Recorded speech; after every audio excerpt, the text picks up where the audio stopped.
Alright, it's groove time.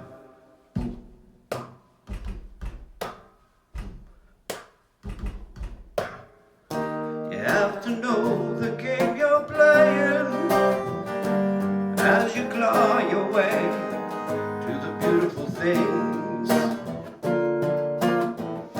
To feel the way the wind is blowing. You don't have to wait for the perfect storm. I should have known. On the side of angels, there's always room for the doubtful and mistaken. I should have known. I should have known.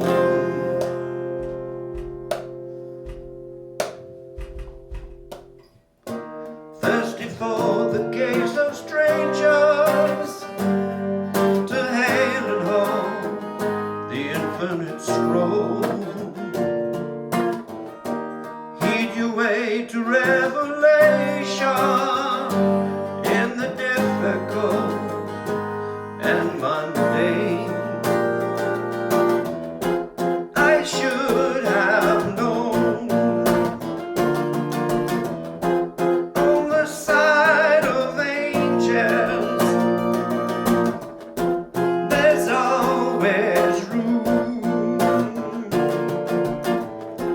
for the doubtful and mistaken. I should have known. I should have.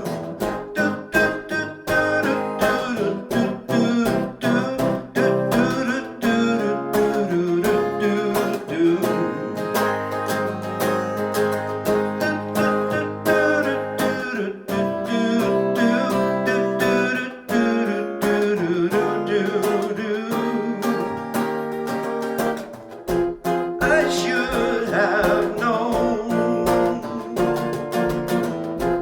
On the side of angels, there's always room for the doubtful and mistaken. I should have known. I should have known.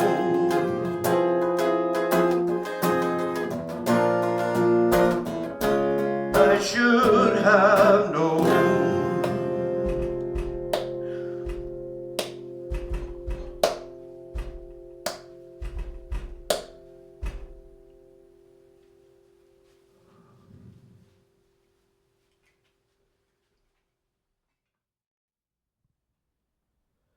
Hey everybody, I'm trying something new again. It's how I wrote I Should Have Known.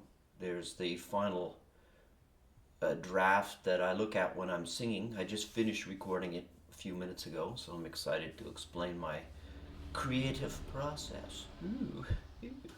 Anyway, here I am. Here's outside. We got snow here in southwestern Nova Scotia on Boxing Day. There you go. I don't have any boxes around, but maybe I should get some boxes for Boxing Day.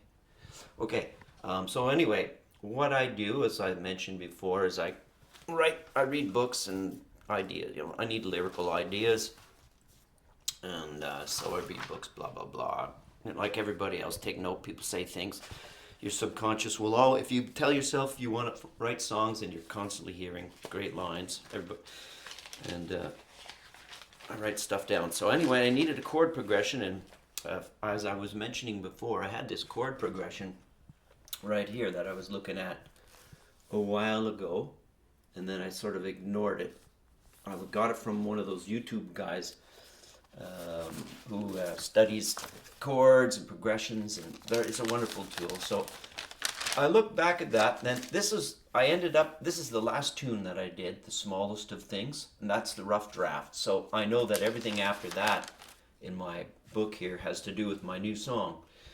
And that new song is I Should Have Known, And then what I do again is I write stuff down, and then after I look at the stuff, and then I circle lines that I enjoyed.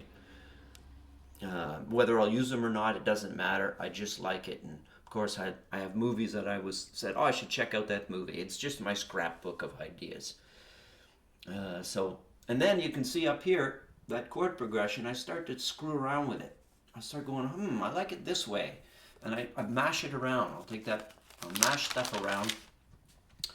And I'm just trying to show you how I develop. And then, of course, I get book ideas, book I've heard are good books, blah, blah, blah, blah. And then you can see the ideas I want to use in the song are usually, I circle them. And whether I use them or not, I don't know. I was at a party the other day and it said, how are you? And I said, or who are you? And I said, waves and particles. Because I like that. I was reading about it. Anyway, I want to be concise here. You can see there's some there I am again with chord structures. That same structure. I'm going, And then all of a sudden I found what my title is. And that's why I put this square here. If only I had known. That's the original title. Then I started writing sort of verses from those lines that I took and then kind of weaving them together. There's the beginning of the first draft. Okay, I'm doing this quick because I know it can get boring. I don't want it to be boring. I just want to show you that my process. And then again, let's look here. Don't give me your sandwiches. Oh, there's a line right there. Which way is the wind blowing? So that was in my song. All right. Okay, so anyway, so that's my song. That's the lyrical process. And then the song, and then I start to look at the rough draft. I start to work it out. And I'll just skip to the final draft. Here's where the final draft, you can see what I do is I take the chord sequence, and in the chord sequence I check to make sure the bass line is nice. I'm just giving you a few hints about my technical things. I won't explain technical things. There's a ton of fantastic videos that teach this stuff. A lot of it I got from those videos. Bass lines are very important, right? So I make sure that in my chords, the bass line is melodic, at least to my ear, right? Because everything's how you feel. You feel your way through music, and that's it. So I feel the chord sequence, and I make sure the bass is nice. You can see the inversions, the usually second inversions, third inversions, root position. You'll know what, if you're interested, it's all on YouTube. It's fantastic. And then after that, when I come up with melody, as I mentioned before, I just sing the line. I guess that's where I don't know, I'm talking about skills mostly. It's all about skills. Talent is just whatever. Talent is you're born with. If you're lucky, you're born with 2 arms and 2 legs and all. That's your talent. My talent is I have 10 fingers and a voice and blah, blah, blah, blah. Do I have 10 fingers? Yeah, okay. I was thinking of my toes there too. Anyway, so I will come up with the chord sequence that feels good, and then I'll make sure the bass is nice in it. And then as far as singing, I just kind of open my mouth, and then I use the prosody, as I mentioned before, just the shape, the sound, accent of the word. And I basically, if you go with the accent of the word for your melody, you can't go wrong because that's natural. So that's kind of what I do, and I'm aware of that. So if I want to break normal prosody, normal accent, like hello, the O is the accent, hello, I can go hello. At least I'm aware of it. There's nothing wrong with saying hello. That's kind of a nice way to say hello. Maybe I'll use that. Anyway, so there's my tools. That's my thinking anyway. But it's always feeling. You always have to use your feeling. Where does this want to go? And for feelings, chords, again, I'm looking through A flat. Now this tune is in A flat. I figured it out after a while, what key I'm in. Anyway, so what I'll do after that to fool around with chords, see if I can find my A flat here. Okay, let's say it's an A. It's not, it's an A flat. And it's also in the relative minor. So if I'm looking for where to go with my chords, I'll look at my chord chart of possible chords that I got well, I went to music school for a little while, but Rick Beato certainly refreshed my memory in a big way about chords that you can choose from. These are great choices. You can choose from anything. It's irrelevant, but these are great place to start. So I'll look, if I'm in A, I'll say, well, the active, the most, I'm not going to get into too much theory here, but when you're on the tonic, the key, the most, you're at home at A. You probably already know all this, but that's where home is. That's where everything is, home. So you just go away from home and then you come back. And some chords have more pull towards home. They pull towards each other, whatever. It's all, as I said, music's tension and release, so they pull to each other. So I experiment. If I'm on this chord, I say, okay, I want to go from 3 to 6, or minor, of course. And then I'll try that one. I say, well, that's okay. Let's try that one. That's a substitute from the secondary dominant. There you go. And then parallel minor, relative minor. And you just fool around. And if nothing comes there, you just bonk out of thin air. Your hand goes somewhere and you go, oh, that's a happy accident. So anyway, I'm not revealing any rocket science is the cliche, but those are just tools I use. So I found a sequence that I like. I find words that I like through books, blah, blah, ideas. I listen to podcasts and people talking, the creative process, and I get so many great ideas of just... Brian Eno was talking in an interview, and he said something about how musicians have to they fall in love with this. They make the small things the big things, and they fall in love with it. And that was the title of my previous song, "The Smallest of Things." So that was just where the title came from. So anyway, so I wrote this song, blah blah blah. And then these little circles that you see here, those are the melodies, the melody notes, so I don't forget them. Now I choose the melody notes naturally, and then I fine tune them to see if they sound nice on the chord. There's the chord, and there's the melody. And sometimes I use what's called suspensions and appoggiaturas. That's just technical terms to say you hold a note and then you change the chord, or you hold a note and then you put the chord in, or you put the chord, you hold a note and then throw the chord in and you sustain that same note. It has a different feeling as it goes from one chord to another. Anticipation kind of thing. You also hear of things like like a bass that stays the same as the chord goes. I forget what that's called right now. It's a common thing. But anyway, and I also like to use chromatic bass movement. You'll notice that in a lot of my songs. Chromatic means just I'm not going to explain too much. It just means I go, if you imagine a piano, every note you go up like the next closest note. Whether it's a black note or a white note, it's the closest to where your finger is. That's the one you go. That's called chromatic. Semitones. Okay, that's my theory. That's enough theory. And so that's how I wrote that. And I also wanted to mention, I just thought it might be a cool idea. Might be interested in knowing some of the books I'm reading. I read a lot, blah, blah, blah, whatever. And I just thought, I'll just write. Here's some of them. I'm not going to spiel out a bunch of books, but I was kind of reading these books as I wrote this tune.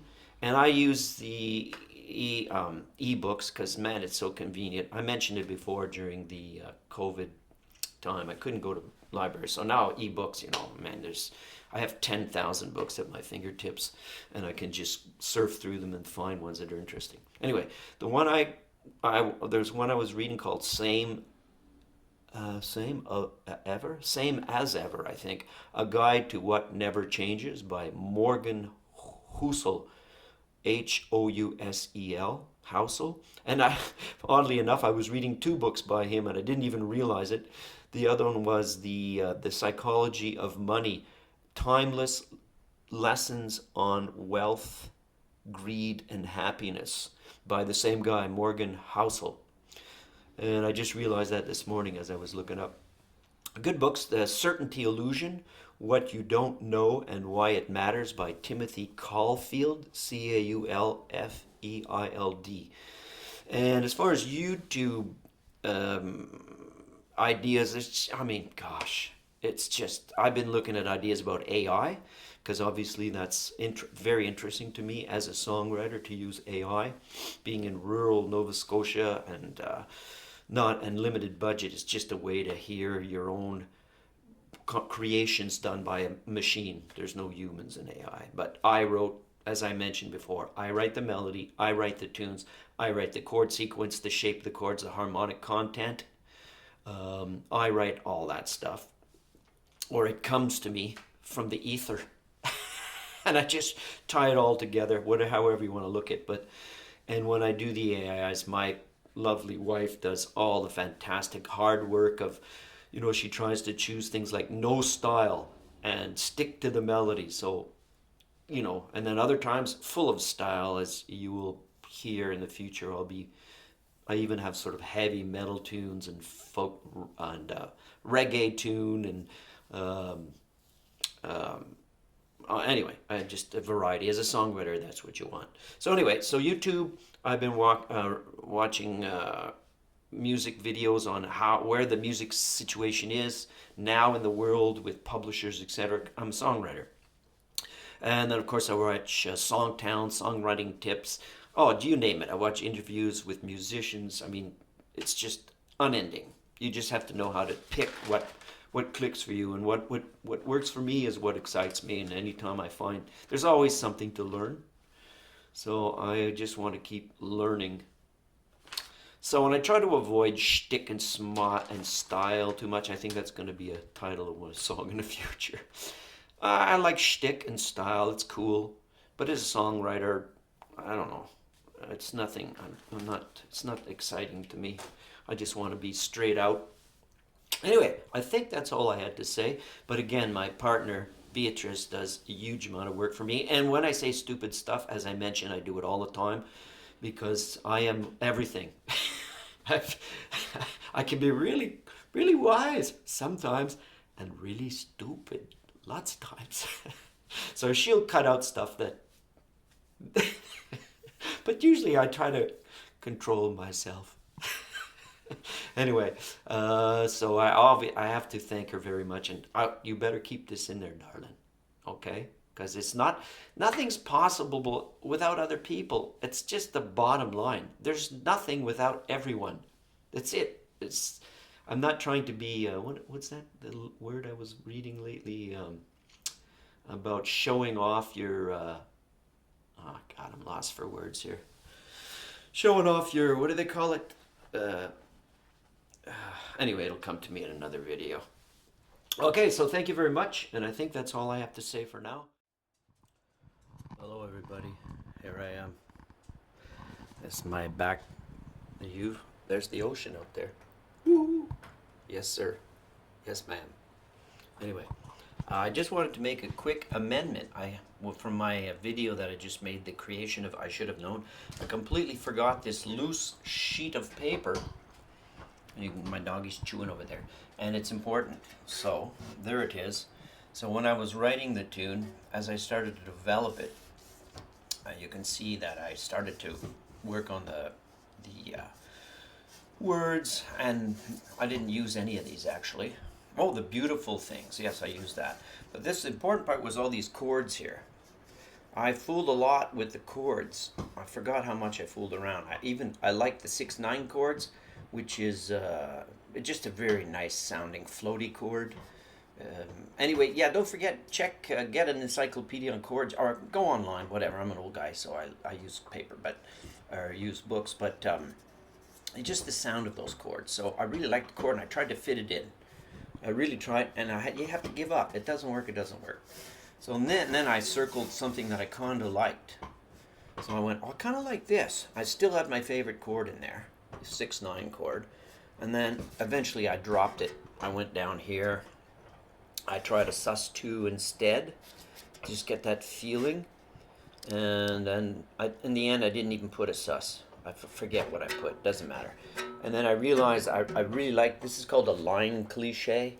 It's just a jazzy kind of thing. And I often put in something like a tie or a little musical break to refresh the ear.